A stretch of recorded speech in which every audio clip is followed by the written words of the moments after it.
We all once had that time when we have lost to our weaknesses.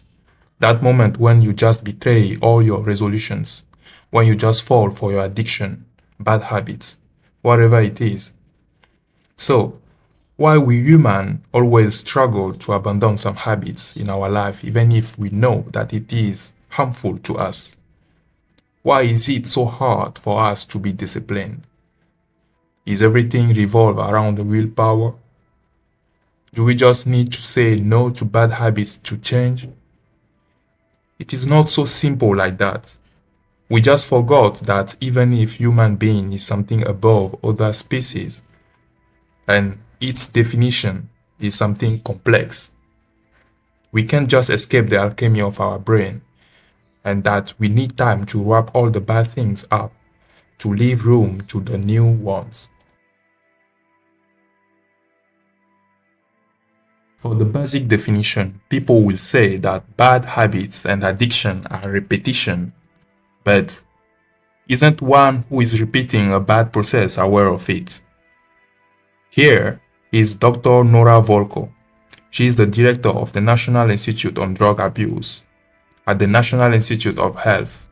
She has made a revolution in our way to see addiction and bad habits. After spending decades studying the brains of addicts, Dr. Volkow has determined that drug addiction is a chronic disease that physically changes the brain.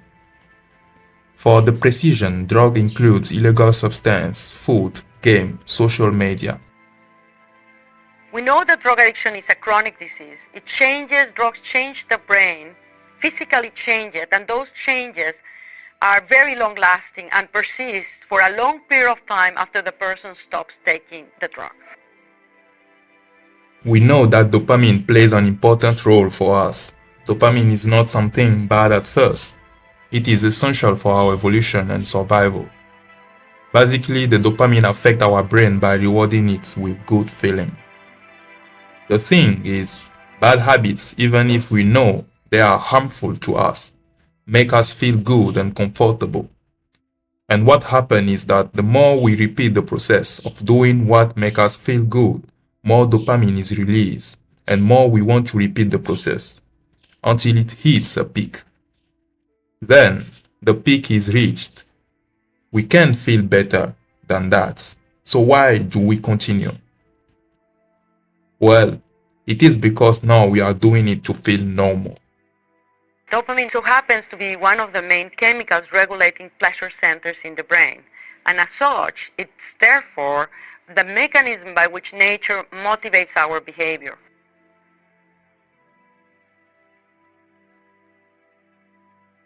That was the scientific part. So, now, do we take that as an excuse to give up? How do we not fall? Well, being affected by our hormones is a fact. Hardness related to abandoning bad habits and addiction is something everyone can experience and prove. But the existence of disciplined man that has cut bound with their weaknesses is also something you can observe. So, are they different from normal people, or do they have something special? We don't really have the time to figure it out. And even if you know their secrets, it maybe won't fit you. Although those limits, sitting still isn't either the solution to overcome your weaknesses. But you should know that disciplined men all have something in common. They has embraced hardship. The most inefficient way to think is that everything will go pink and that there won't be temptation in your way. See it like this. If you cannot overcome your weaknesses right now, it means that you are not strong enough to beat it, that you lack something. That is why you need to level up by constantly trying. It won't be easy, but if you choose the disciplined path, then you should prepare yourself for a situation where you must fight your old you. Of course, Dr. Nora Volkow says that addiction is a chronic disease that physically changes the brain, but a cure can be found for all disease. In addition, People around you may help you, but at the end, it will depend on you. Become stronger.